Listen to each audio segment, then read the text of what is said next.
we go. Now we're ready. Okay, we're going to just introduce Mark Jones. He's a career firefighter, 30 plus years, currently with Unified Fire Authority, a senior engineer, emergency medical technician, hazmat technician, and heavy rescue technician. Provides first and third party safety and rescue standby in an industrial setting, as well as OSHA safety and safety training. Hobby obviously includes snowmobiling because he's going to talk to us about it today, right? And riding single track on the dirt bike. He's also amateur life coach and station survival expert and aspires to be a big water officer. So, been married to an incredibly patient woman for 25 years, and he wants to reiterate, incredibly patient. So we're happy to have him here, and like I said, be at the station live with these guys and his crew. And I am going to pass it over to him. I'm going to kind of be helping him when he's showing a video. But besides that, we're going to be able to see all of you guys. So since we're not presenting a PowerPoint, if you guys would like to show us your lovely faces, I would love that. So maybe he doesn't feel like he's talking to himself, but I'm going to pass this on over to Mark. Hi, I wish I could say it's a pleasure to be here today, but this is not my forte, and I am a little nervous. So if you would bear with me. While I am in the safety industry, and I've been sledding for years now, I still don't consider myself the end-all expert on snowmobile safety. Quite honestly, I'm not the safety first guy, especially when it comes to sledding. And let me kind of clarify that. I ride ATVs, watercraft, the dirt bike. I do all those things. And yet there's nothing that compares with snowmobiling. To point that thing straight uphill in 2 feet of fresh powder is a thrill. It's almost indescribable. You're laying out over the bars to keep the skis down. You're steering that thing with slight pressure on the running boards. And it is incredible. And I guess part of that thrill is the fact that it may take your birthday. So safety, yes. I've learned to, I guess, practice some safety in this. I've learned several things by experience, both good and bad. And that's what I hope to share with you today, that will not only keep you safe, but maybe improve the quality of your riding and your enjoyment of the sport. For instance, and this is what we'll cover in topics. I hope to go over, don't ride alone. That's a hard and fast rule that I've broken. That's a rule that we all follow unless you get 2 feet of fresh powder and you have that bluebird day. In that case, you have to change your riding habits, but you can go out and enjoy that. I'm not going to tell you not to, but again, I'll give you some tips on how maybe to improve your safety on that. Have a plan as you go out. Know your sled. Understand what it is that you're riding. Go through the owner's manual. We won't pull your man card on that. Know what you're doing and leave word with people on where you're going. What to wear. Clothing and PPE in sledding is, it's a huge deal. It may keep you comfortable as well as save your life. Communication, we'll go through the different modes of communication, what to take with you. Space and weight are at a premium on a sled.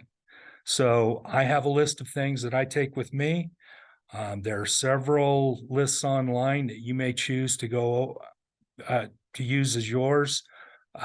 You can modify them as you go.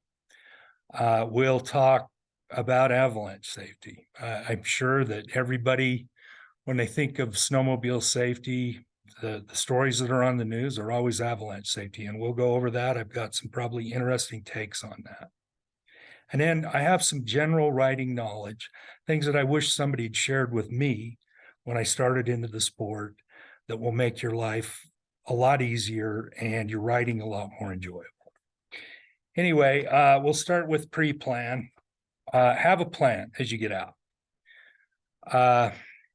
Again, I say, and everybody's going to tell you, don't ride alone. You can ride alone, but you have to, you'll change the way you ride. You'll change where you ride.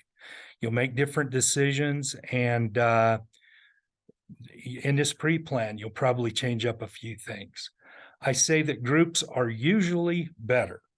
While that's not always the case, if you're riding with a bunch of firefighters who are pushing you at every turn, that may not be the way to go.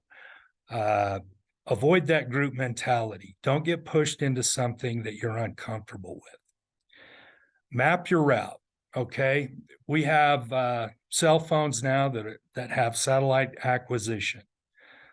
I use Avenza, but there are apps that will map you. These are great maps. They'll tell you not only the area, names of canyons and different areas you're in, they will number your routes. And so you can pinpoint, if somebody has to come after you, can pinpoint exactly where you are. I carry an old GPS as a backup. Now, these things are great, but they're really unnecessary anymore. So also paper maps. And the reason I use paper maps is to leave with my contact person. Before you go up, have somebody that you contact, you tell them where you're going, somebody who knows the terrain or is familiar with a lot of the terrain you're on. And the reason that you're going to do this is if something happens and these people have to come after you, you're able to, you've already got this plan in place. Now, give them this information. We're starting here. We're going up this canyon. We'll end up over here, and we plan on coming back a certain way, along with the timeline. If you don't hear from me by this time, then it's time to make some phone calls. Now, I'm not talking about search and rescue right away, but what I would expect that they would call people in the area that are familiar with the area to maybe come up and take a look for me. And so with that, these are things that will save your life, because what you're going to have to do is be prepared to be rescued. Now, you can either spend the night, be prepared to spend the night, or you can be prepared to walk out. Along with that, you should have the ability to make a fire. As a young man, I learned to make a snow cave. These are all valuable things. You can spend the night in a snow cave with the gear you're wearing, if you're wearing decent gear, and you can survive about anything and stay warm and dry. At any rate, you're looking for shelter from direct exposure. And by direct exposure, I mean snow, rain, and wind, which is the big one. So anything you can do to minimize that. Now, if you're walking, you can maintain body heat if you can find the road. If you know where you're at, you can find a road and usually walk out. So knowing this, you're going to tell somebody where you're going, along with a way to get a hold of you. And we'll cover that in communication. Know your sled, know your machine. Again, read the owner's manual. I like to give the engineers a little credit on this. They've spent a lot of time building this.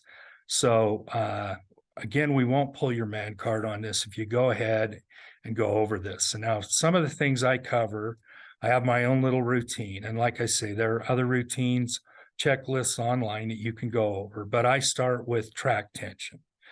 Track tension is a big deal on these new sleds, especially. Loose is fast on these things, but I would start with the factory setting, and then I would adjust it possibly until you get what we call a ratchet. Your driver will slip. In that case, you want to tighten it up a little bit, but especially in deep snow, loose is fast. You want your steering to be tight. You want to make sure that, and this is a general thing, as you go over your sled, make sure that everything is tight on your sled. All the nuts and bolts are tightened, and just kind of a general thing. You want to carry a spare belt. Now, the maintenance on belts, I replace mine every year. And I take the belt that I've taken off, and that becomes my spare. But belts break for a number of reasons. These sleds are high horsepower anymore, and it's possible just to break one, to wear one out. But you have to ask yourself, are my clutches aligned and this sort of thing? And if you break a belt that you don't think you should have, it may be a good idea to run that into your dealer and check that out, because it would continue to be a problem. Now, the way I like to look at this is, if I break a belt, I'll put my spare on, and especially if I'm alone, I'll start out. It's time to head back. If you've already broken a belt, you've got your spare on. That might be, if you've got a problem and you head back, then you might make it back, and then you can check these things out. Something to remember as you put belts on is the rotation. Belts are made to rotate a certain way. They're also made to be broken in, and you have to ride. They say it's better now. They used to say you have to ride at a certain RPM for quite some time to break the thing in. Nobody does that. I don't expect you to, but make sure your clutches are aligned and things like that. Something I will mention right now is the emergency shutoff. On all sleds but Ski-Doos, which use a tether system, it's a magnetic switch that ties to you on a cord, and if you fall off the sled or come loose, the thing will shut down. On all other sleds, there's a push button on top of the bar. It's a push-pull switch. Sometimes there are two, one on either side. The first thing I do is take a zip tie and make sure these things will absolutely not shut the sled off. And I'll go over that. This only happens once to you, but I describe pointing the sled uphill and climbing. And as you're laying out over those bars, trying to keep the front end down, and you bump that switch, you go from going straight up at 40 miles an hour to going down at about the same speed. Like I say, this only happens once. I believe they make kits to where you can put the tether on all sleds. They're kind of a universal thing, and I would recommend that. But at the very least, block those shutoffs off on your bars. Those will kill you. Make sure your brakes are working, and you can do this as you head out of the parking lot. Lock the thing up. Make sure that those are working. They're essential. Headlamps, tail lights. These are things that you're going to need, especially if you're coming out late, you get held up, or you're leaving early. As you're going up that trail, you're going to want people to be able to see you. Fuel. I can't tell you how many problems have been created by by people who don't know the range of their sled. Most of your new sleds hold from 10 to 12 gallons. It doesn't go very far. So understand what the range on that sled is. Now, I ride a two-stroke. I know there are four-stroke sleds, but most of your high-performance sleds are two-stroke. And while a tank of oil, two-stroke oil, will go for several tanks of fuel, I make sure that my tank is full every time I leave the parking lot, because it's just not worth it. You forget that one time, or you have an accident where you dump some out. Just any odd coincidence. It's a good thing to have everything full. Compartments and bags on your sled. Make sure those things are zipped up and latched. I can't tell you how many times I've been riding down the trail and found odd equipment. Most of this stuff is expensive, and some of it is essential that people have dropped on the trail. It only takes a minute to check everything and make sure everything's buttoned up before you go. Again, check your owner's manual. There are a number of grease zerks on your sled. This is the most important maintenance. I carry a grease gun. Well, I may do this in the garage before I leave, but make sure that thing is greased and it works well. Okay, enough on the sled. You guys can find this online and make your own list. And like I say, in the owner's manual, there should be a pretty good checklist of what you need before you get out on a trail. Okay, we're going to go into clothing and PPE. Warm means warm and dry. I have several people that talk to me about sledding and they say, well, Mark, I don't like to sled because I don't like to be cold. Well, you're doing it wrong. I spend most of my time out sledding, trying to keep from sweating through my gear because you don't steer a sled by turning the bars. You're on one side of it or the other. It's a lot of exertion. We can get into some of the stuff that creates later. But if you wear decent gear that breathes, you can stay warm and dry. Now, this usually involves Gore-Tex or some other permeable membrane.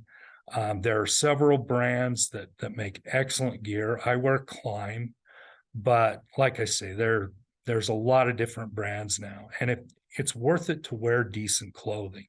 This will save your life. You can walk out, or you can spend the night in gear if it's good gear. Now, you may be into decent gear, $3,500. Spend the money. It's well worth it. And like I say, it is usually expensive, but you want this in your gloves, and it doesn't hurt to have an extra pair of gloves on the sled. Boots. They make some specific sledding boots now. Several companies do, and they're excellent gear. We got in the habit early on of wearing snowboard boots because before they made purpose-specific gear, we wore these things, and I continue to wear them because they're usually lighter than the sledding boots, and I've just gotten used to the feel. They're incredibly warm, so I continue to wear those. They're a good choice. Goggles. You can't ride if you can't see. And a few years back, we were using all kinds of anti-fog gels and things on our goggles, and I carried at least one extra pair of goggles. Now we've gotten to where goggles have defrosters built in. They have battery packs, and there's just, the technology is incredible, and they work very well. And I highly recommend these because, like I say, you can't ride if you can't see. And you get out on the trail on days where it's low light days, it's overcast, it's tough to see. So the better gear you have on this stuff, the better off you're going to be. And then helmets. You can pay, and maybe more, you can pay $800 for a decent helmet. I remember all those years I rode with $100 helmets, and one of the guys here in the department had an accident on his ATV. He ended up with a traumatic brain injury. And at the time, I started thinking, well, honestly, I felt like you can't afford to get any stupider, Mark. So maybe you should get a decent helmet. And I went out at that time and did some investigation on this stuff. And I now have a helmet. The new helmets are incredibly light. They're carbon fiber. They breathe well. The airflow through the helmet is great. I have a summer and winter liner. It's so much nicer to have this thing. And if you should get in an accident with your helmet, at the very least, send it into the manufacturer for recertification. This is an incredibly technical field now. I'm sure a lot of times they just tell you to buy another one, but at least a few years back, you could send these in and have them recertified. They might replace a few parts. I'm not sure exactly how that works. I haven't had to do that. But wear decent gear and on body armor, especially when I ride the dirt bike anymore. I look like the road warrior. I'm not as quick as I used to be, and I don't heal as fast. But some of the best purchases that I've made have been body armor. I wear a vest now. I wear padding for my knees. I've got some excellent stuff. It's lightweight. It fits under my gear. And there's just so much out there to keep you safe. And I come off the sled and the dirt bike all the time. And this stuff protects me incredibly well. So look into some of that. I view safety in this area as doing everything you can proactively. And then it's like putting money in the bank. That allows you to take some calculated risks while you're out there and maybe enjoy some of this stuff a little bit more. And if you should come off the sled, chances are you're going to be okay. But it just gives you some more options. And lastly, I'll mention ear protection. Now, the new sleds are better, but everything I've ever owned, I've modified the exhaust. Used to be there was a lot more performance left on the table with these things. Not so much anymore with the new turbo sleds and everything. But my sled's loud, and so I wear ear protection. Now, this, I'm not recommending earbuds, just ear plugs. It's tempting, and I've done it before. It's those earbuds fit so nicely inside your helmet. You can stream music from your phone, but your situational awareness goes away, and you really need to be able to hear what's going on around you. So I don't recommend that you wear earbuds, but if you wear decent earplugs, you can still hear, and it will protect your hearing. Okay, we'll move on to communication. Again, you have your cell phone. I recommend that highly, that use some of these apps for mapping. But you can also find a high point, and occasionally you can get cell phone service. Now, where I ride, I can't. And so we carry two-way radios as well. There are a number of good radios.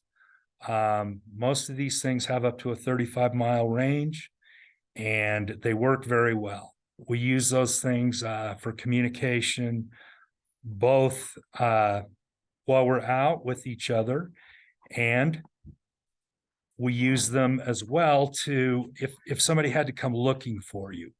So these things have several channels and several sub-channels.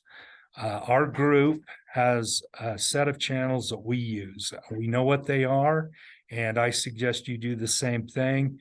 But we also leave a radio with our contact person in case they do have to come looking for us. It's already set up on our set of channels. And as they come up looking for us, they can stop occasionally and try to contact us with this radio. Like I say, 35 miles is mostly line of sight, but they are, if you're closer, they work much better. And this is a great way to communicate, especially in terrain. And you can take, if you can finally get contact with somebody that's coming up and looking for you, you can pinpoint where you are and make the rescue much easier. So I suggest that everybody carry one of these, everybody in the group, and leave one with your contact person. These things aren't expensive, so pass them around and make sure everybody's set up and ready to go. Also, I've never done this, but I've been tempted to. They have satellite phones now that are incredible. As long as you can acquire a satellite, you can communicate. Now, I'm probably not going to do this on a regular basis in the area that I ride and I'm familiar with. But if I go to new territory, it's always fun to get out and see new stuff. I would probably rent one of these. You can rent these things for $50 a week. Now, I'm sure that's not the total cost.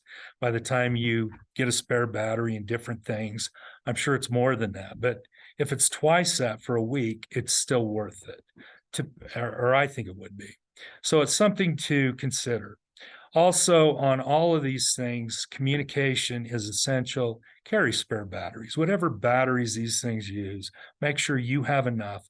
I carry a lot of extra batteries. I have a fuel map that remaps the fuel curve on my injection. I have a nitrous oxide injection system, and it all runs on batteries. So I carry a lot of extra batteries anyway. If I had to, I could rob batteries from that for my communication. But make sure you have what you need to communicate. Okay, we'll move on to what to take with you. This is always a dilemma. Again, space and weight are at a premium. So I'll give you my list. You're certainly going to want to modify this to what suits you. I take extra gloves, sometimes 2 pair of extra gloves. And the reason I do this is because if you have to dig that sled out, and if you're not getting stuck, you're not trying hard enough. So it's the dry and warm theory again. Make sure you have an extra set of gloves. Because it's nice after you dug that thing out and your gloves are soaked to trade those things out. I also take, again, a second set of goggles, usually a different color lens. Amber works better for flatter light, maybe a blue tint for bright sun, but something that I can trade out. And I have a place in my engine compartment that I stick these things. They will defrost if you put them in the right position. So make sure you have extra stuff to stay warm and dry. And again, seeing, you can't ride well if you can't see. Now, I carry a medical kit as well. It's basic. My medical kit is some 4x4s and some Curlex. I can strap somebody together, and then it's ibuprofen and acetaminophen, because if I can eat a few of those and get out of pain and make it out, that's really what I'm looking for. So that's what's in the med kit. Maybe some super glue. It's possible you could glue a cup back together. But again, 4x4s and Curlex. Used to carry a space blanket. I don't anymore. Again, if something, it's a great windbreak. But your spare belt, you got to have that. I carry spark plugs, and I highly recommend that in any two-stroke. Like I say, the new stuff's better, but I carry spark plugs that are pre-gapped. I trade mine out in a set. If you fouled one, you're probably going to foul two. So I trade them out in a set. They're pre-gapped, and I've already got some anti-seize on the threads, and I've got a wrench that I can trade those out with. This is critical. You need to stay hydrated when you're riding. You don't ride well after a while. I like to eat a banana for potassium before I go, and then drink continuously. Carry enough water. People say, oh, you can melt snow. Yeah, but you're not going to. So carry enough water that you can stay hydrated, along with possibly a Powerade, some electrolytes. But staying hydrated is critical, as well as food. Pack a lunch. I like cold pizza because it packs well. It's thin, and if you smash it, you can still eat it. So make sure you have food. Energy bars are fine. I don't care for them, but they're nice to have in an emergency. Carry your avalanche gear, your probe, shovel, beacon. And they also make a beacon for sleds. You can attach to your sled. In an avalanche, if things go well and you get out, you're going to be worried about your sled. And it's nice to have something, if you can find that thing and dig it out and ride it back, it sure beats walking. So these are just options. And again, you're going to want your cell phone, your two-way radios, maybe a sat phone, and spare batteries. Fire starter. Now, this can be as simple as a lighter and a stack of paper towel. Once you get the fire started, you can throw stuff on it. It'll dry out. In a pinch, you've got a tank of fuel there. And if you can get to that, before I froze to death, I'd probably light the sled up. Anyway, it's an option. You need a candle. Candles will keep you warm if you do build a snow cave, you've already got the shovel, you can put a candle in there and stay warm. It'll keep you warm all night. So I always carry a couple of candles. So you don't have to use your fire starter. I would carry some TP. That's always an essential. Rope. Carry some rope. I have seen people tie A-arms. Well, I've done this. I've tied A-arms back to subframes and rode a sled out that, I ran into a tree with. I mean, they will get you, these things will get you places. It doesn't, you'd be surprised what you can ride if you can just get it back together. And the two most valuable things in my kit, I do carry some tools. This is, it's going to be a case-by-case decision. I carry a few different wrenches. I carry a Phillips screwdriver as well as a common, some pliers, usually vice grips, because I can clamp things back together and ride them out. But the two most essential elements are duct tape and nylon ties. Zip ties and duct tape will fix almost anything. And they come in so handy, it's unbelievable. Okay, moving on. I'm going to go to avalanche safety, and I'd like to play this video. If you could give me a hand with that. Yes. Kimber, thanks for showing us your face on here. I like that. All right, you guys, give me 1 second.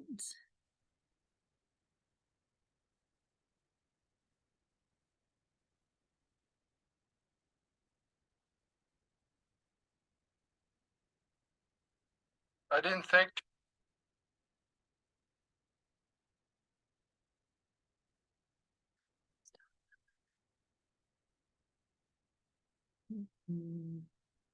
There's the remote.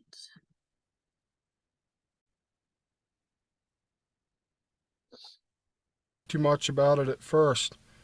I clambered out of the hole in the snow where I'd been buried. I traveled under the snow for over 1,000 feet at a speed estimated at 45 miles per hour. I came to rest with my right hand sticking out of the snow, my helmet ripped off, my mouth, nose, and ears packed with snow. Then everything turned gray.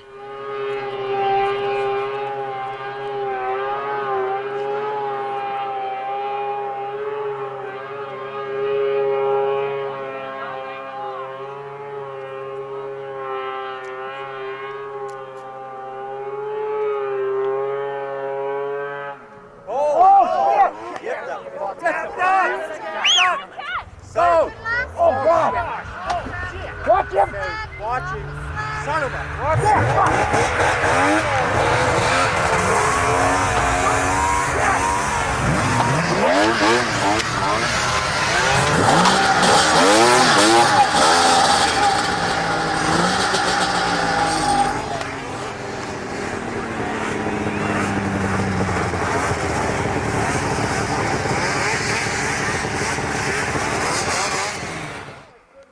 Can't really talk right now.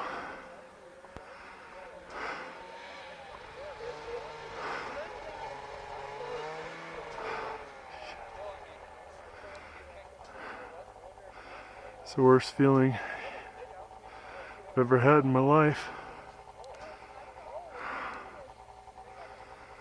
The avalanche scree.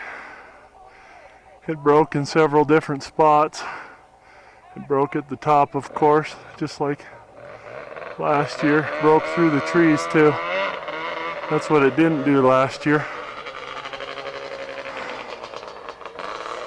Prentice's sled, it's right there, half buried, 3/4 buried. Prentice was completely buried right there. I think his hand was sticking out. Unfreaking real. I can honestly say I don't want to do that again.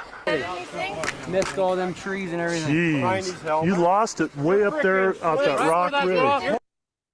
What made you lose Your it sled there? took about a 20-foot jump. It broke everywhere. It broke all below him. Look. I turned, I was fine, I seen it break, it broke too far in front of me. Yeah. When I went to get out, go over it, there was a bank and I just shot straight in the air. Yeah, you were like 20, 30 feet Would it here. have been better to You back were way. off and stay behind it or not? You talk. Okay. I thought you were gone, dude. I kept seeing daylight. Did you swim? I couldn't move. Couldn't move. On Sunday, I walked into church and a friend stopped me.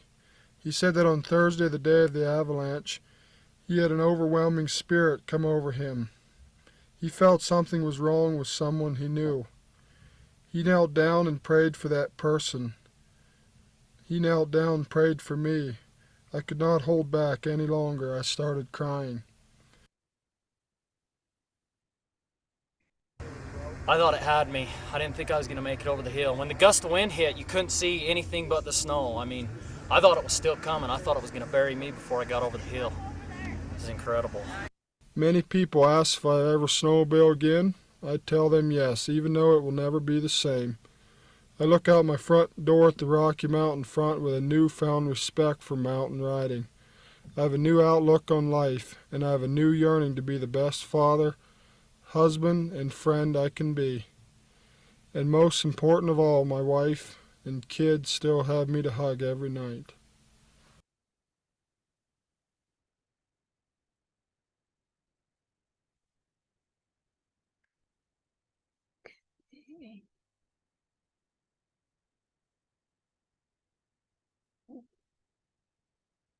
Okay, that's probably the most powerful video I've ever seen on avalanche. I think that gives you a perspective that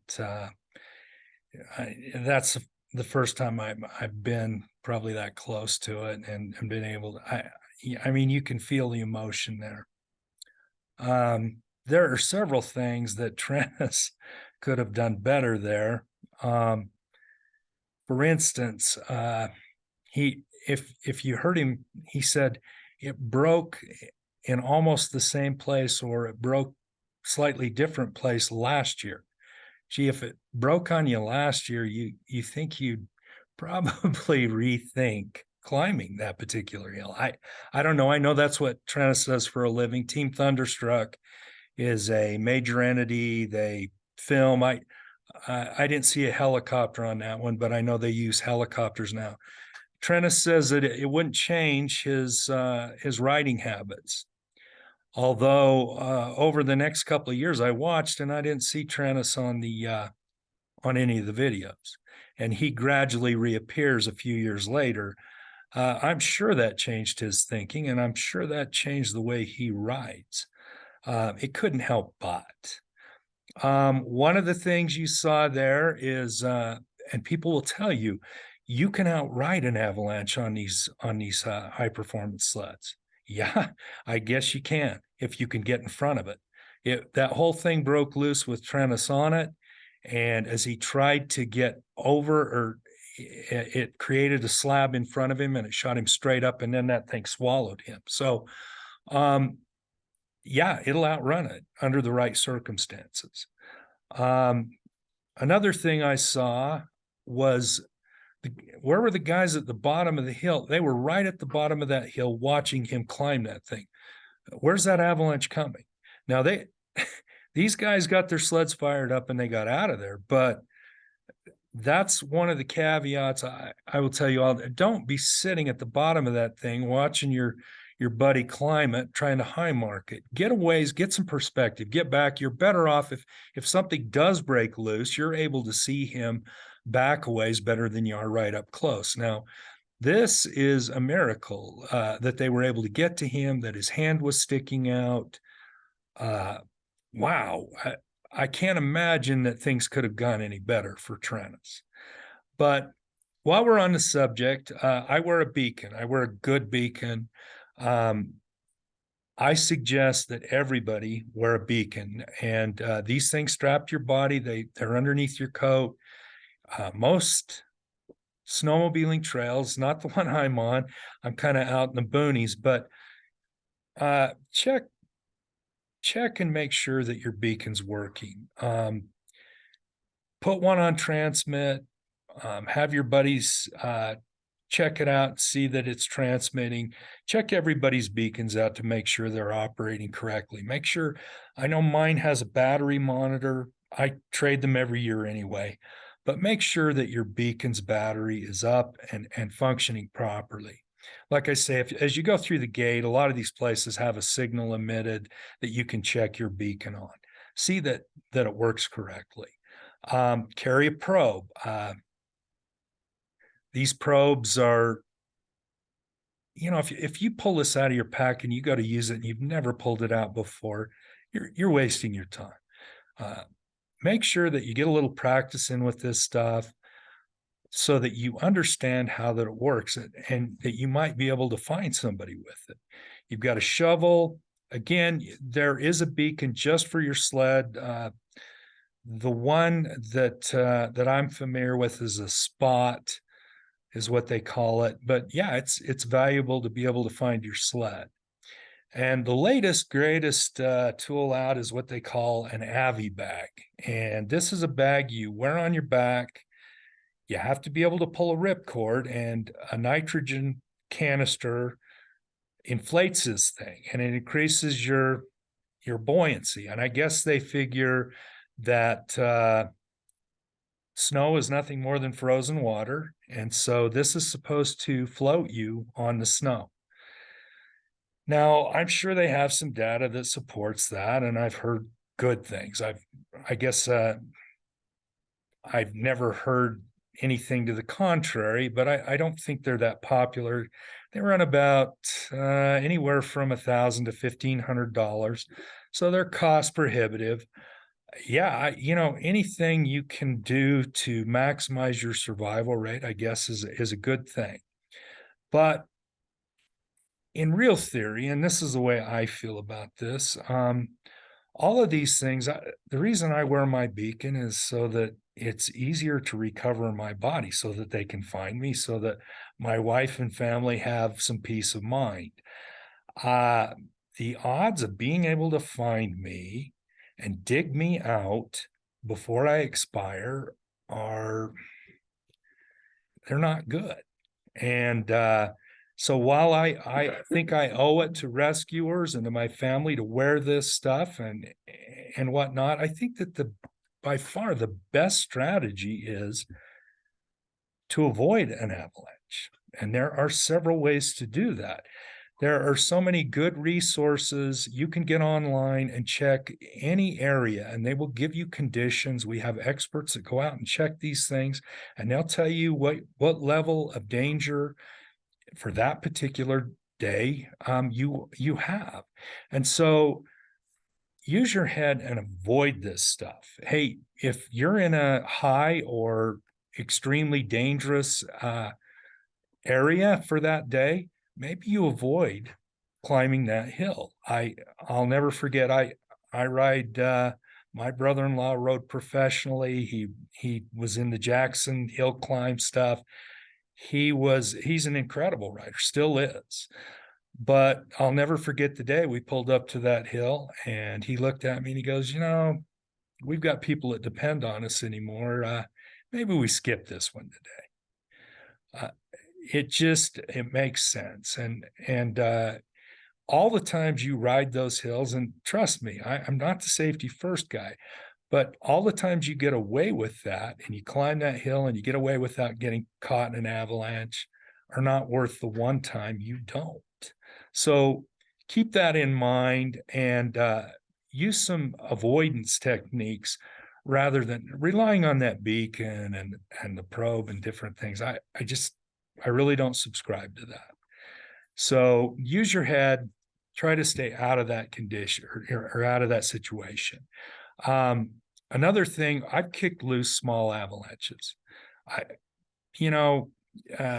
Here's another thing. This is probably a little late, but if you're riding up a hill and you're climbing, you need to be aware of what's going on. If that thing starts to break on you, certainly turn out and see if you can get away. But another technique is to go either direction and side hill.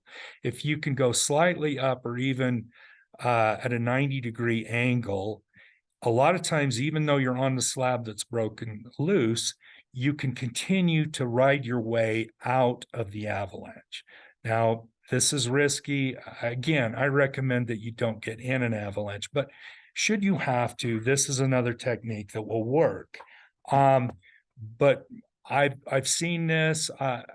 I've broken some small slides, nothing like you saw in the video, just little kind of almost, I don't know, several feet and not a very broad avalanche. And we've gone over after these things and tried to put a shovel in them, just snow conditions, because I had heard the rumors that the snow became like concrete after an avalanche. And I'm here to tell you this is true. It became so wet and heavy, and I'm not sure what the science involved in that is, whether the slide creates heat, which, melts that stuff. I don't know, but I do know that digging that stuff was almost impossible. I wouldn't have wanted to dig anybody out of it. And the rest of the snow in the area was, light and fluffy, and that was not. So again, I know this is kind of probably surprising to most people, but I don't subscribe. I do wear the gear because I feel like I owe it to rescuers and my family, but avoid avalanches. It's best not to even play with it. We know that avalanches happen on hills of about 45 degrees or greater in certain conditions. Just avoid that. And if you ride up on something, you've got a feeling in your gut that it probably isn't your day to do this, listen to it and just avoid it. Live to do it another day. All right, the last thing I want to cover here are some common sense tips that I wish somebody had taken me aside and given me when I started into the sport that would really save you a ton of grief. For instance, if you stop and you're on a road, you're fine. But if you stop in snow, in any kind of deep snow, make sure that the nose of the sled is pointing downhill. And the reason for this is you can always get started downhill. But if you stop going uphill or at an angle where you can't get that thing running, your buddies are going to get mighty upset at coming over and digging you out. And if you have to do it yourself, it's even worse. So make your life easy, and it's one of those things you think about. Get used to stopping going downhill. If you must go down, for instance, you go down a draw, and we do this quite often. We'll drop off the road and go down on a hill that we're going to climb. So as you get to the bottom of this thing, look for an area wide enough that you can make what we call a circle. And what that is you get to the bottom, even if you're still on the side hill, go down and around and make a circle and follow that circle 2 or 3 times, pack the thing down, because you can climb out of anything if you can beat it down, pack it down, and hit it enough times. You can almost get out of anything. But as you pack that circle down, you come to the uppermost arc, the uphill arc, and stop there. Again, you're pointed downhill so you can get the thing started. Now you could go down around the circle. As you get to the bottom, you're gaining speed. You go just slow enough to make the turn. And as you come around that arc, get on the throttle. And as you go up the hill, beat that thing up. As it bogs, you're going to have to turn out. Then you find your track going back down, and you can continue to make that big loop until you beat that thing up and you can get out of there. If your buddies are coming down with you, they can get in line behind you, and you guys can take turns, and eventually you'll get out. If not, you might be coming back for the sled next spring. So that would be that was always something that was very helpful to me. The throttle is your friend. I know this is counterintuitive, and it takes some nerve. It takes self-awareness, or you have to know where you are on the hill. Keep your eyes up and make sure that you're better off grabbing a handful of that throttle and keeping some momentum. That will keep you from getting stuck, and it'll get you out of some tight spots. make sure that you're comfortable running the throttle. Now, if you're close to trees or something like that, you're going to have to, that's a judgment call. But more throttle is, I've found, always better than less. Again, never sit at the bottom of the hill your buddy's high marking. That's just asking for trouble. Get back away from that thing to where you can see, and you can stay away from a slide if he kicks one loose. Know what is at the top of a hill you're climbing. I can't tell you how many times I've seen this. Guys will get to the top of a hill and it's a cliff on the other side. And, you know, I haven't seen anybody go off the cliff, but by the time they get it stopped and the sled's coming back downhill, you know, do your best to get a look at what's up there. If you don't know, you might want to pass on that one. Again, it's common sense deal. Watch for your turnout. Okay. You heard Tranis talk about turning out.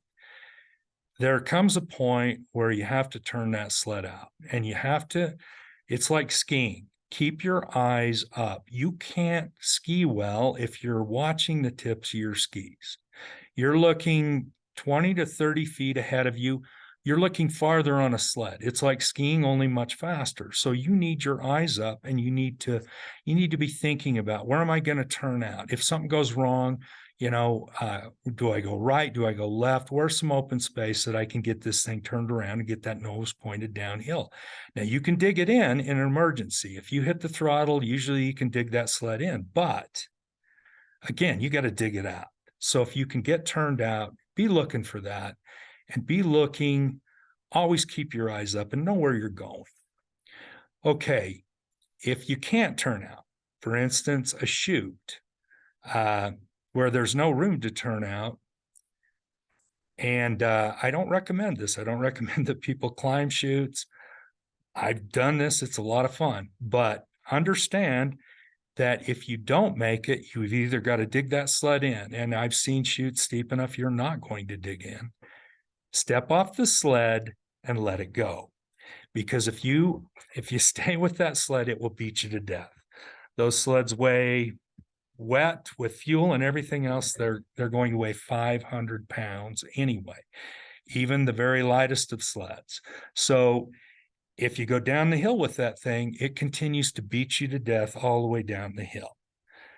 I'm not saying don't let the sled start down the hill and dig your heels in and grab onto something, because you're talking about thousands of dollars, and I love my sled and I'm going to try to slow it down. But use your head on some of this stuff. Don't get caught in that position. Also, this is something that comes in very handy. Sleds cool themselves by means of a heat exchanger, which is back under the tunnel. Now, if you're in low snow conditions, for instance, even on hard pack, or I've seen people go across lakes of, you know, you're on ice, you're not going to cool that sled, because this track throws snow up onto this heat exchanger, and that's what cools your sled. So make sure, I've had people ask me, what are you doing? Because I'm riding up the road and I'm always off, in trying to get off in deep snow and spin the track, get some snow in the track. And that's to keep the thing cool. You can do that, you know, just make sure you get enough sled in that track and up on that heat exchanger to keep it cool.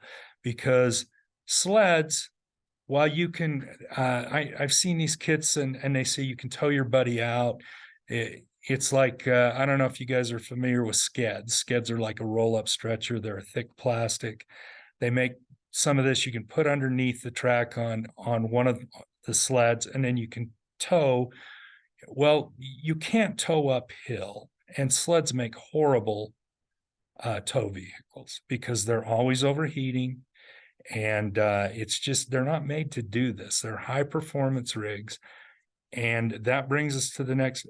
Don't haul passengers. These there are sleds made to haul passengers, but most of these high performance sleds, it's not the case. And you don't turn these things by turning the bars. You lean, and getting two people to lean at the same time in order to get that thing where you need it to be, it just doesn't happen. So you know, they're not passenger vehicles and they make horrible tow vehicles. Make sure you keep enough snow on that track to keep it cool. And also there's your sled runs on what they call Hyfax, and Hyfax is a plastic which is very slick when it's exposed to water. Snow melts on this thing and it keeps this thing running. That's what lubricates that track. And if you get in low snow conditions, it will melt that Hyfax, and that will affect your tension goes out of your track. And honestly, just make sure that you are in deep enough snow that you keep that thing cool. Trail etiquette. No trail etiquette. I can't tell you, even on the roads down low, you're going to run into that guy who's going flat out on the road, and you're going to have to watch for him. Stay on your side and expect somebody to come around that corner going way too fast. It always happens. It's just the way things are. And it's defensive driving. But expect that. I've seen so many people go head on into each other on sleds, and you're a projectile. It's just like riding a street bike. Sleds are incredibly fast, and they have very little protection. So watch for that. Another thing is, as you come up, it's the same signals for ATVs and dirt bikes as well. Hold up your hand as the first person in a group comes by. If you're first in line, tell people how many people are coming behind you. Hold up. If there are 5 people in your group, hold up your hand and say, I've got 5. And next guy's 4 on through till I'm the last guy. Okay. And so this way people know what to expect as you're coming. But it's just good etiquette. But like I say, watch for these people. Expect people to do stupid things. And lastly, just a couple of things. Again, don't ride out of your ability. Know your ability. Practice some of these things. Practice turning out. Practice, staying on the throttle. Different things that we've gone over. But don't ride out of your ability. Don't take chances, because if you're uncomfortable, that's when these accidents happen. You've got to be confident. You've got to commit to certain things when you're riding. Don't ride outside of your ability. And lastly, never ride impaired. I know a lot of guys who ride and have a few. They think they ride better. I guarantee you they don't. Nobody rides better when they're impaired. It may feel like you're a better rider, but you're not. Trust me. And these things, there's just no room for error on some of these sleds and some of the things you're doing. Okay, Jamie. We're good. All right. All right. Does anybody have any questions? You can come off mute, put it in the chat. Pretty sure he was speaking Chinese when he said some of those words.